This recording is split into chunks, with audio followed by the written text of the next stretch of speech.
नमस्कार दोस्तों, daily current affair series में एक बार फिर से आपका स्वागत है। लेकिन इस सीरीज को स्टार्ट करने से पहले मैं आज कुछ अनाउंसमेंट करना चाहूँगा। 70 बीपीएससी को लेकर 70वीं बीपीएससी को लेकर के एक स्पेशल क्रैश कोर्स लॉन्च हो रहा है जिसका ड्यूरेशन 100 डेज है। 100 दिनों का यह ड्यूरेशन है, क्रैश कोर्स है, जिसमें टारगेटेड होगा प्रीलिम्स को लेकर के। प्रीलिम्स के न्यू ट्रेंड्स में जिस तरह से चीज़ें डेवलप हुई हैं, जिस तरह से पैटर्न एग्जाम के चेंज हुए हैं, उस चेंज पैटर्न पे हम लोग जो है टारगेटेड जिस टॉपिक से क्वेश्चन आते हैं केवल उसी टॉपिक के उसी डायमेंशन को, उसी एंगल को, जहां जो रिलेवेंट एरिया है, उन्हीं सब चीज़ों पे डिस्कस करते हुए क्रैश कोर्स के फॉर्म में प्रीलिम्स के लिए प्रतिष्ठा एक सीरीज क्रैश कोर्स लॉन्च किया है। प्रतिष्ठा नाम ही इसका रखा है हमने, प्रतिष्ठा। क्यों? क्योंकि बीपीएससी का प्रीलिम्स प्रतिष्ठा से जुड़ा हुआ मुद्दा है। देखिए, प्रीलिम्स क्वालिफाई करना बहुत बड़ी बात नहीं है, नहीं क्वालिफाई करना बहुत बड़ी बात। क्यों मैं ऐसा कह रहा हूं? क्योंकि प्रीलिम्स क्वालिफाई करने के बाद भी आपको मेंस देना है। अगर मेंस क्वालिफाई किए तो मच बेटर, नहीं क्वालिफाई किए तो फिर से प्रीलिम्स ही देना है। मेंस क्वालिफाई कर गए तो फिर इंटरव्यू दिए, इंटरव्यू क्वालिफाई कर गए तो फिर तो आप तो भीड़ से निकल गए, इस क्राउड से बाहर निकल गए। अगर नहीं किए तो फिर से प्रीलिम्स देना है। इसलिए मैंने कहा प्रीलिम्स क्वालिफाई करना बहुत बड़ी बात नहीं है, लेकिन प्रीलिम्स नहीं क्वालिफाई करना भी बहुत बड़ी बात है। क्योंकि जब हम प्रीलिम्स ही क्वालिफाई नहीं करेंगे तो ऑब्वियस सी बात है मेंस नहीं दे पाएंगे। तो प्रीलिम्स हमारा गेट पास है, इसलिए बहुत ही साइंटिफिकली चीजों को सोचा गया है और उसी हिसाब से इसके नाम को डिजाइन किया गया है। क्या है यह? प्रतिष्ठा। प्रीलिम्स क्वालिफाई करना भी हमारे प्रतिष्ठा से जुड़ा हुआ मुद्दा होता है। अगर हम प्रिपरेशन कर, रीजन जो भी हो प्रीलिम्स क्वालिफाई नहीं करने, क्योंकि इसके लिए बहुत सारे फैक्टर रिस्पॉन्सिबल हो सकते हैं। हो सकता है आप एग्जाम देने जा रहे हैं और जाते समय ट्रैफिक जाम में फंस गए, इस कारण से माइंड में स्ट्रेस आया और एक दो क्वेश्चन आपके गलत हो गए जिसका नॉलेज से कोई रिलेशन नहीं है, तो लेकिन प्रीलिम्स आप क्वालिफाई नहीं कर पाए। तो बहुत सारी चीजें हो जाती, लेकिन प्रीलिम्स क्वालिफाई नहीं करना हमारे brand image, as a student हमारा जो ब्रांड इमेज है उसके ऊपर क्वेश्चन मार्क आता है। इसलिए यह एक प्रतिष्ठा सीरीज है जो आपके प्रतिष्ठा को बचाएगा और प्रीलिम्स के रिजल्ट को सिक्योर करवाएगा। जिसमें हमारी जो टीम है, हम लोगों का जो टीम है, उन्होंने बहुत अच्छे तरीके से प्रीलिम्स के मटेरियल को साइंटिफिकली डिजाइन किया है। आइदर वह किसी सब्जेक्ट का हो या करंट अफेयर्स और जो कंटेम्प्रेरी इशू बेस्ड चीजें हो। तो ये प्रतिष्ठा सीरीज हमारा लॉन्च हो रहा है। अब चलते हैं, ये प्रतिष्ठा सीरीज कितने दिनों का है? यह क्रैश कोर्स 100 डेज का है, 100 दिनों का है। इसमें दो चीजें समझना महत्वपूर्ण है। यह कब से स्टार्ट हो रहा है और क्या यह पेड है? यस, थोड़ा सा इसका चार्ज है, मिनिमम चार्ज है, और यह स्टार्ट हो रहा है 21 मई से, 21 मई से स्टार्ट हो रहा है। इंपॉर्टेंट है, यह बाइलिंगुअल हिंदी और इंग्लिश मीडियम दोनों ही मीडियम में यह स्टार्ट हो रहे हैं, हिंदी मीडियम में भी और इंग्लिश मीडियम में भी। अब इसकी फीस की अगर बात की जाए तो फीस इसका ऑफलाइन 6000 है और बहुत ही मिनिमम फी है ऑनलाइन 1499। देखिए, इस फी में आपका प्रतिष्ठा बनेगा, इस फी में आप प्रतिष्ठित एस्पिरेंट्स के रूप में कन्वर्ट होंगे। क्यों? क्योंकि प्रीलिम्स को सिक्योर करेंगे हम लोग, प्रीलिम्स के रिजल्ट को, यही हमारा कोशिश रहेगा जो 100% आप लोगों का रिजल्ट सिक्योर हो। अलग अलग पढ़ाई से ही नहीं बल्कि प्रैक्टिस, एक्सरसाइज, एमसीक्यू प्रैक्टिस और बहुत सारी चीजें जो प्रीलिम्स एग्जाम में कॉमन मिस्टेक्स होते हैं। प्रीलिम्स एग्जाम ध्यान रखिएगा, प्रीलिम्स एग्जाम बार बार मैं एक चीज पे फोकस करता हूं, प्रीलिम्स एग्जाम हमारा नॉलेज से अधिक क्या टेस्ट है? स्किल टेस्ट है, एप्टीट्यूड टेस्ट है। आप देखेंगे यूपीएससी साफ साफ लिखता है प्रीलिम्स एग्जाम को, CSAT paper 1 and CSAT paper 2। CSAT paper 1 composed by reasoning, maths वगैरह वगैरह, CSAT paper 2 composed by general studies. Then why UPSC says this is CSAT exam? क्यों कहता है यह सीसेट एग्जाम है? क्योंकि जनरल स्टडी भी किस फॉर्म में हुआ? एप्टीट्यूड टेस्ट के फॉर्म में है। तो एप्टीट्यूड टेस्ट का अर्थ ही होता है acquire the knowledge and apply them. Aptitude का डेफिनेशन ही होता है acquire the knowledge from different sources and apply them, right place right way. ठीक है, अब नॉलेज को आप एक्वायर करने की क्षमता आपकी और उसको सही समय पर सही तरीके से उपयोग करने की, यही है एप्टीट्यूड। सामान्य भाषा में एप्टीट्यूड को हम ऐसे ही डिफाइन करते हैं। तो प्रीलिम्स एग्जाम में हो सकता है हम बहुत पढ़े हैं लेकिन एग्जाम हॉल में जाकर के हम अपने नॉलेज को क्या कर सकते हैं? इंप्लीमेंट नहीं कर पाए। हो सकता है, मे भी पॉसिबल होता है, एग्जाम में हमें नहीं याद आता है, जैसे ही एग्जाम दे के निकलता है, अच्छा इसका आंसर ये होगा, ये मैंने गलत किया है। ये क्या है? यह एप्टीट्यूड का सेकंड पार्ट है। पहले तो आपने नॉलेज को एक्वायर किया है लेकिन उसको सही समय पर यूज नहीं कर पा रहे हैं, तो उसके लिए भी हम लोगों का एक अलग सेपरेट प्रोग्राम्स होगा जिसमें आपके एमसीक्यू टेस्ट तो होंगे ही, जनरल जो टेस्ट का पैटर्न है वो होगा ही, प्लस उस टेस्ट का जो है वह क्वालिटी एनालिसिस होगा। उस क्वालिटी एनालिसिस में जिसको हम लोग शॉर्ट एनालिसिस कहते हैं, टेक्निकली आप मैनेजमेंट के वर्ड में जाएंगे, which is short analysis. Short analysis क्या होता है? SWOT, short analysis. अगर किसी ऑर्गेनाइजेशन के परफॉर्मेंस को बेहतर करना है, और ऑर्गेनाइजेशन के परफॉर्मेंस के बेहतर सेंस है किसी भी इंडिविजुअल्स की प्रोडक्टिविटी को हाई करना है, तो उसका शॉर्ट एनालिसिस क्या होता है? शॉर्ट मींस क्या होता है? स्ट्रेंथ। अगर आपने प्रीलिम्स का टेस्ट दिया तो उस टेस्ट में क्वालिटी चेक होंगे, उसमें देखा जाएगा उसमें कौन सा पार्ट आपका स्ट्रेंथ पार्ट है, मजबूत पक्ष है, जहां आप बेहतर परफॉर्म कर रहे हैं। फिर उसमें देखा जाएगा वीकनेस, उस पर्टिकुलर टेस्ट में कौन सा कमजोर पक्ष है, किस पार्ट में आपको और काम करने की जरूरत है। फिर होता है अपॉर्चुनिटीज, मींस किस एरिया में थोड़ा करेक्शन से आपके स्कोर्स तेजी से जंप कर सकते हैं, कहां कहां आपको इस पर्टिकुलर टेस्ट में अपॉर्चुनिटीज है। और फिर थ्रेट्स, अगर आप हाई स्कोर नहीं कर पा रहे हैं तो आपके पास कौन कौन सी चुनौतियां होंगी। इन सब चीजों को साइंटिफिकली हम लोग एक्सप्लेन करेंगे। हर एक इंडिविजुअल टेस्ट पे, इंडिविजुअल स्टूडेंट्स पे इस तरह से एक फीडबैक दी जाएगी और फिर नेक्स्ट टेस्ट में उसको रिमूव किया जाएगा। तो यह जो क्रैश कोर्स है, यह क्रैश कोर्स केवल टॉपिक ही नहीं पढ़ाया जाएगा। टॉपिक पढ़ाना जो है और कंटेंट का इंफॉर्मेशन गैदर करना एप्टीट्यूड का एक पार्ट है। सेकेंड पार्ट है apply them at right time, right place, in right वे। उसके ऊपर भी हम लोग काम करेंगे डिफरेंट टेस्ट के माध्यम से और डिफरेंट टेक्निक से। तो ये जो है, ये प्रतिष्ठा कार्यक्रम जो है एग्जैक्टली आपको प्रतिष्ठित बनाएगा, क्योंकि आप बीपीएससी प्रीलिम्स को क्वालिफाई करेंगे। 17वीं बीपीएससी प्रीलिम्स में किसी तरह का कोई कमी नहीं रहने देना है, आपके साइड से भी और इंस्टीट्यूशन के साइड से भी।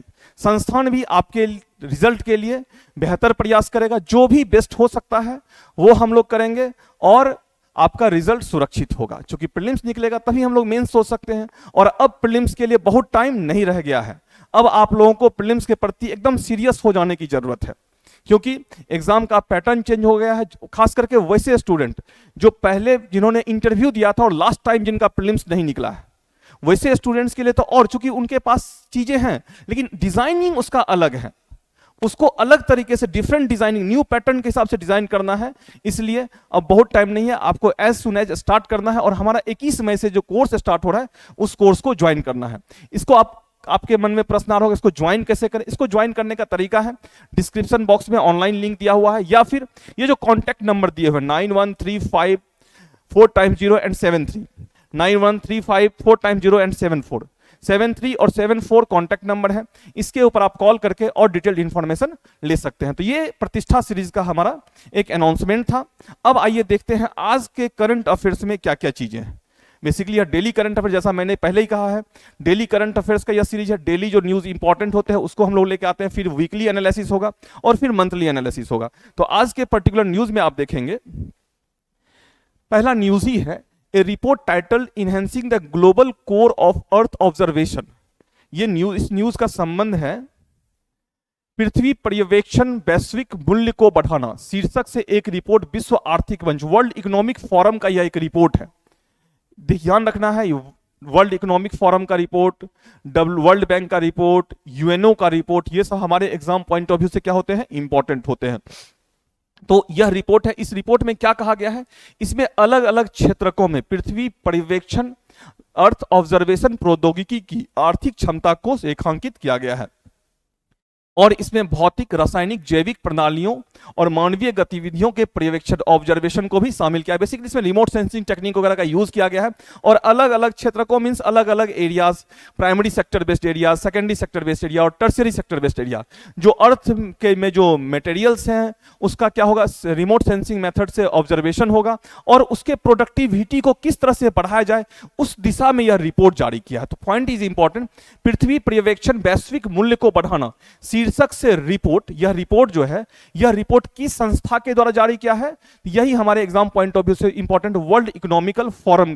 किसके द्वारा, वर्ल्ड इकोनॉमिकल फोरम के द्वारा। ध्यान रखने का, प्राकृतिक संसाधन जो होते हैं वह प्राकृतिक संसाधन के उत्पादन क्षमता, जो एग्जिस्टिंग रिसोर्स है, या फिर जो हमारी एक्टिविटीज होती है उसकी प्रोडक्टिविटी को कैसे बढ़ाया जाएगा, रिपोर्ट में उन्हीं सब चीजों पे काम की गई है, उन्हीं सब चीजों पे बात की गई। जैसे छोटा सा एग्जांपल मैं दे रहा हूं, अगर कोई पहले जो गाड़ियां चलती थी उसकी जो माइलेज होती थी वह 10 किलोमीटर पर लीटर, मान लीजिए बाइक का माइलेज 12 किलोमीटर या 15 किलोमीटर पर लीटर होता था, लेकिन हाल के दिनों में क्या हुआ, फ्यूल इफिशिएंसी जो है वह बढ़ गई है। अब जो है 40 किलोमीटर 50 किलोमीटर तक भी माइलेज होता है। मींस पहले 1 किलोमीटर में जहां हम 1 लीटर में जहां 10 किलोमीटर चलते थे, वहीं अब 1 लीटर में 40 किलोमीटर चल रहे हैं। मींस फ्यूल की प्रोडक्टिविटी क्या हो गई है, बढ़ गई है। क्यों? क्योंकि हमने न्यू टेक्नोलॉजी को यूज किया है। इस रिपोर्ट में इस पे भी चर्चा की गई है। इसको लेकर के इकोनॉमिक्स में एक थ्योरी है, फैंटम पूल थ्योरी है, जो कि इकोनॉमिक्स का एक सेपरेट थ्योरी है, जो एग्जिस्टिंग रिसोर्स में टेक्नोलॉजिकल चेंजेस के माध्यम से किस तरह से उस रिसोर्स के अमाउंट को, आकार को क्या किया जाएगा, बड़ा किया जाएगा। उस रिसोर्स मान लीजिए 500 मिलियन टन है, 500 मिलियन टन के प्रोडक्टिविटी को इनहेंस करके तकनीकी के माध्यम से 2000 मिलियन टन, 1500 मिलियन टन में वृद्धि की जा सकती है। इसकी व्याख्या फैंटम पुंज में की गई है, जो कि आप देखेंगे इकोनॉमिक्स सेक्शन में। लेकिन इंपॉर्टेंट है, ये जो पृथ्वी पर्यवेक्षण को, वैश्विक मूल्य को बढ़ाना, अर्थ ऑब्जर्वेशन में जो वर्ल्ड वाइड वैल्यूज है उसको बढ़ाने के लिए जो रिपोर्ट है वह किसने दिया, वर्ल्ड इकोनॉमिकल फोरम ने दिया है। इसको आप ध्यान रखेंगे, यह आपके एग्जाम पॉइंट ऑफ व्यू से क्या है, इंपॉर्टेंट। आइए देखते हैं नेक्स्ट न्यूज क्या है हमारा। नेक्स्ट न्यूज क्या था, यस बहुत इंपॉर्टेंट न्यूज है यह। देखिए एनर्जी को लेकर के और specially renewable energy, atomic energy, सबसे क्वेश्चंस पूछे जाते हैं। और रिन्यूएबल एनर्जी में सोलर एनर्जी बहुत इंपॉर्टेंट है, तेजी से डेवलप होने वाला, क्योंकि solar energy unlimited infinite source of energy है।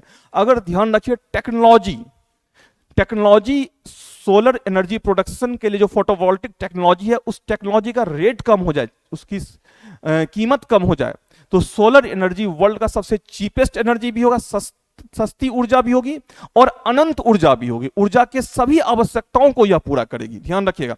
और यह क्लीन एनर्जी के फॉर्म में होगा, रिन्यूएबल एनर्जी के फॉर्म में होगा, बेस्ट सोर्स ऑफ एनर्जी होगा। इसलिए सौर ऊर्जा से संबंधित अगर कोई भी रिपोर्ट आता है, छोटे से छोटे रिपोर्ट, स्टेट लेवल पे आने वाले रिपोर्ट, नेशनल लेवल पे रिपोर्ट और इंटरनेशनल रिपोर्ट, हमें जरूर उसको देखना चाहिए, क्योंकि हमारे एग्जाम में वह क्वेश्चन का पार्ट होता है। तो आइए देखते हैं इस रिपोर्ट में क्या कहता है, किसने इस रिपोर्ट को इश्यू किया है और इस रिपोर्ट के इंपॉर्टेंट पॉइंट्स क्या है।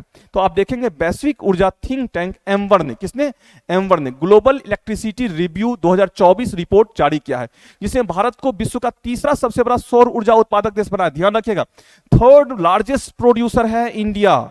भारत विश्व का सबसे बड़ा प्रोड्यूसर भी हो सकता है, क्योंकि भारत की ज्योग्राफिकल स्थिति कंडीशन इतनी बेहतर है, क्योंकि भारत का अधिकांश भाग कहां है, ट्रॉपिकल एरिया में है, उष्णकटिबंधीय क्षेत्र में है। और उष्णकटिबंधीय क्षेत्र में हम लोग जानते हैं सूर्य की किरणें सालों भर लंबवत होती है। उष्णकटिबंधीय क्षेत्र में कैसे है, क्योंकि भारत का लैटिट्यूडनल एक्सटेंट देखेंगे 8 degree 4 minute to 37 degree 6 minute है। दैट्स वाई मैक्सिमम एरिया जो है भारत का वह कहां है, उष्णकटिबंधीय क्षेत्र में है। तो भारत जो है तीसरा ऊर्जा उत्पादक देश बताया गया, लेकिन भविष्य में भारत प्रथम देश भी बन सकता है और बनेगा ही, जिस तरह से चीजें डेवलप हो रही है। यह रिपोर्ट है। तो आपका पहला क्वेश्चन का पार्ट हो सकता है, वैश्विक ऊर्जा थिंक टैंक एम्बर ने ग्लोबल इलेक्ट्रिसिटी रिव्यू रिपोर्ट में भारत को कौन सा स्थान दिया, तो भारत को एनर्जी प्रोडक्शन में तीसरा स्थान दिया, यह इंपॉर्टेंट है। फिर प्रथम बार विश्व में कुल विद्युत मांग का 30% आपूर्ति नवकरणीय रिन्यूएबल सोर्स ऑफ एनर्जी से की गई है। किससे, 30%। यह डेटा आप याद रखेंगे, जो आप मेंस में भी आंसर राइटिंग में यूज कर सकते हैं, रिन्यूएबल सोर्स ऑफ एनर्जी में, जहां पे नवीनीकरण ऊर्जा क्लीन एनर्जी को लेकर के अगर कोई मेंस का आंसर लिखना हो तो वहां पे इसको यूज कर सकते हो। 2023 में सौर उत्पादन में सर्वाधिक वृद्धि करने वाले देश में भारत चौथे स्थान पर था। देखिए ग्रोथ रेट में यह 4th पोजीशन पे था, जबकि प्रथम स्थान पे कौन है, चाइना है, यूएसए है और ब्राजील रहा है। ध्यान रखिएगा, जिसमें भारत को विश्व का तीसरा सबसे बड़ा सौर ऊर्जा प्रोडक्शन में तीसरा स्थान है, लेकिन ग्रोथ जो कर हो रहा है, तेजी से जो वृद्धि हो रही है, उसमें चौथा स्थान है। फिर इंपॉर्टेंट है, 2023 में सौर ऊर्जा उत्पादन में वैश्विक वृद्धि में भारत ने कितना योगदान दिया, 5.9% का योगदान दिया है। चूंकि यह इंपॉर्टेंट है, क्लीन एनर्जी बेस्ड यह क्वेश्चन है, और इस क्वेश्चन के साथ जो है भारत का जो क्या स्टेटस है, भारत के क्या टारगेट है, यह हमारे लिए इंपॉर्टेंट है, तो आपके सारे पॉइंट्स प्रीलिम्स के लिए इंपॉर्टेंट होगा। मैंने कहा है हम लोग जंग करंट अफेयर्स को नहीं पॉइंट आउट कर रहे हैं, जंग मटेरियल बेस्ड करंट अफेयर्स को की जरूरत भी नहीं है, प्लस कुछ और चीजों को हम लोग यहाँ इग्नोर कर, जैसे व्यक्तित्व बेस्ड, पर्सनैलिटी बेस्ड भी एक क्वेश्चन आता है जिसको हम लोग लास्ट में करेंगे, एक कॉम्पाइलेशन होगा जिसमें इंपॉर्टेंट पर्सनैलिटी को एक साथ। लेकिन नेशनल और इंटरनेशनल लेवल पे ऐसे करंट अफेयर्स जो हमारे प्रीलिम्स में तो इंपॉर्टेंट है ही है, मेंस में भी इंपॉर्टेंट है, वैसे करंट अफेयर्स को हम लोग जरूर यहाँ पे कवर कर रहे हैं। तो उस पॉइंट ऑफ व्यू से यह क्या है, बीवीआई बहुत बहुत इंपॉर्टेंट न्यूज है। चलिए इस न्यूज में और देखते हैं क्या है, इससे संबंधित और चीजों को देखिए। भारत से संबंधित कुछ फैक्ट्स भी आपको ध्यान रखना होगा। बिहार से संबंधित फैक्ट्स पिछले साल प्रीलिम्स में पूछ रखा है, तो इंडिया से संबंधित फैक्ट्स और बिहार से रिलेटेड फैक्चुअल एस्पेक्ट है तो वह भी देखना है, लेकिन है नहीं यहाँ पे, तो उसको किसी और जब उस तरह के न्यूज आते हैं तो हम लोग वहां कवर करेंगे। बिहार से संबंधित क्या फैक्ट्स हैं, 2030 तक स्थापित संचयी विद्युत क्षमता का 50% नवीकरणीय ऊर्जा स्रोत से प्राप्त करना है। टारगेट क्या रखा गया है, 2030 तक 50% हमारा जो एनर्जी का डिमांड है वह कहां से होगा, रिन्यूएबल सोर्स ऑफ एनर्जी से होगा। उसमें मेजर पार्ट होगा किसका, सोलर एनर्जी का होगा, सोलर ऊर्जा का होगा। फिर देखिए 2030 तक 500 गीगावाट की नवकरणीय ऊर्जा स्थापित क्षमता हासिल करना है। कितना गीगावाट है, 500 गीगावाट। 500 गीगावाट कितना परसेंट होगा, 50% होगा, ध्यान रखिएगा। और 2070 तक जो है नेट जीरो कार्बन उत्सर्जन का लक्ष्य हासिल करना, यह भी भारत का टारगेट है। वेरी वेरी इंपॉर्टेंट, बहुत बहुत महत्वपूर्ण है यह पॉइंट। कब तक है, 2070 तक है। ये दोनों ही पॉइंट भारत के सेंस में क्या है, बहुत बहुत महत्वपूर्ण है। तो यह न्यूज बहुत बहुत इंपॉर्टेंट है, जिसमें इंटरनेशनल लेवल पे और नेशनल लेवल पे चीजों को कवर की गई है। अब आइए देखते हैं अगला न्यूज क्या कहता है हमारा।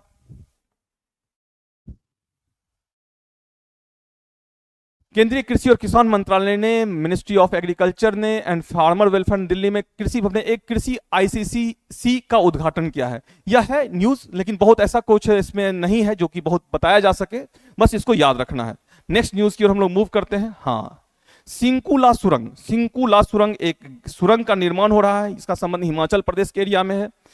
वह विश्व का सबसे बड़ा सुरंग होगा अगर यह बन जाएगा तो। इंपॉर्टेंट है, इस सुरंग का प्रपोजल आ चुका है और काम भी एज सुन एज स्टार्ट होने वाला है, इसलिए यह न्यूज में अभी भी है और आगे भी न्यूज में यह बने रहेंगे जब तक यह कंप्लीट नहीं होता। ऑब्वियस सी बात है, फाउंडेशन होगा, इनॉग्रेशन होगा, तो तब तक यह हमारा क्या होगा, यह इंपॉर्टेंट, क्योंकि भूसामरिक दृष्टिकोण से यह सुरंग जो होगा वो बहुत महत्वपूर्ण होगा। कहाँ, जो हमारे लेह लद्दाख और जो है सियाचिन क्षेत्र में जो कनेक्टिविटी है, हैवी व्हीकल्स जो होते हैं, भारी वाहन होते हैं, उसको आसानी से वहां तक पहुंचाया जा सकेगा। भूसामरिक दृष्टिकोण से यह सुरंग बहुत महत्वपूर्ण होगा टनल, इसलिए भी यह आने वाले दिनों में भी एक से संबंधित न्यूज का एक सिलसिला बना रहेगा।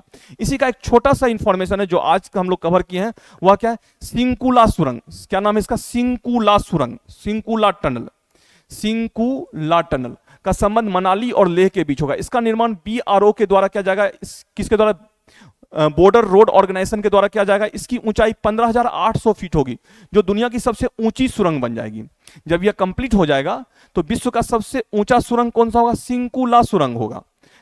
और किसको किसको कनेक्ट करेगा, यह मैंने पहले बोला था, मनाली को लेह से कनेक्ट करेगा, ठीक है, लेह लद्दाख, और लेह लद्दाख तक हैवी जो आर्टिलरीज हैं, हैवी व्हीकल्स है, उसको आसानी से हम पहुंचा सकते हैं इस सुरंग के बाद। इसकी ऊंचाई कितनी होगी, 15,800 फीट। इसका निर्माण किसके द्वारा किया गया, BRO के द्वारा। लेकिन ध्यान रखना है, जब यह बनेगा तो विश्व का सबसे ऊंचा होगा, लेकिन वर्तमान समय विश्व का सबसे ऊंचा कहां है, चाइना में है। वर्तमान समय विश्व का सबसे ऊंचा सुरंग मिला टनल कहां है, वह चाइना में है। तो यह इंपॉर्टेंट है, जब यह बन जाएगा तो यह जो सिंकुला टनल जो है विश्व का सबसे ऊंचा टनल हो जाएगा। लेकिन अभी भारत चीन का टनल जो है सबसे ऊंचा है, भूसामरिक दृष्टिकोण से यह महत्वपूर्ण है। तो दोस्तों ये हमारे आज के इंपॉर्टेंट न्यूज थे।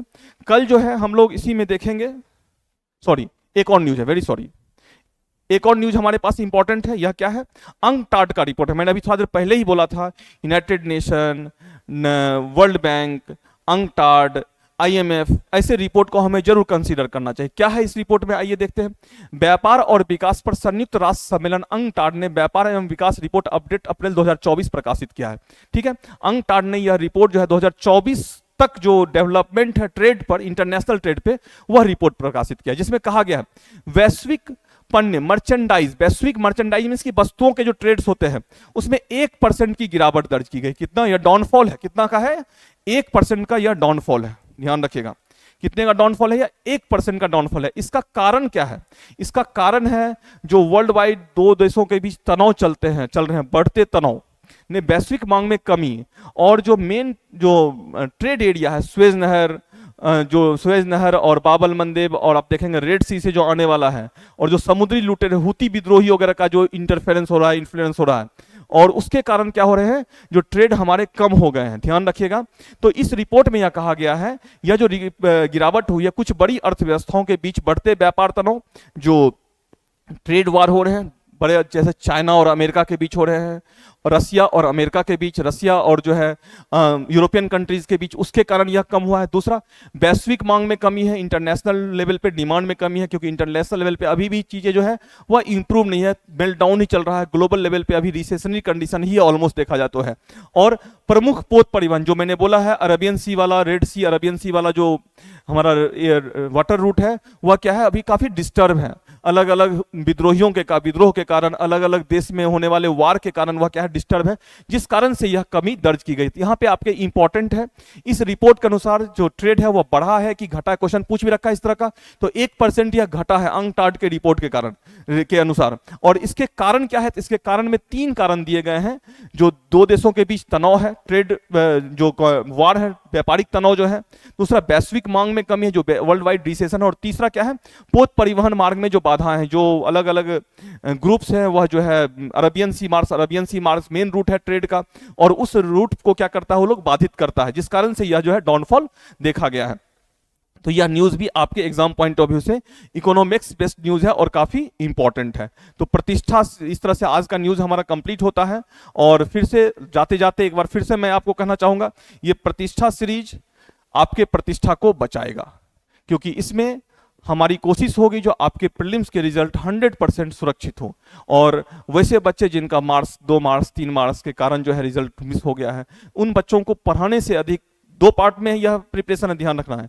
एक सही कंटेंट डिलीवर करना, दूसरा कंटेंट को आप एग्जाम हॉल में कैसे यूज कर पाएंगे, अधिक से अधिक जितना पढ़े हैं उस पढ़ाई से अधिक हम एग्जाम में परफॉर्म करें, इसके ऊपर काम करना। जिन बच्चों का 2 मार्क्स 3 मार्क्स से एग्जाम छूट रहा है, रिजल्ट छूट रहा है, वैसे बच्चों को नॉलेज से अधिक किस चीज की जरूरत है, how to apply their knowledge, किस तरह से अपने नॉलेज को अप्लाई करना है at the right time, right place, in right way, with more effective way, अधिक प्रभावी तरीके से।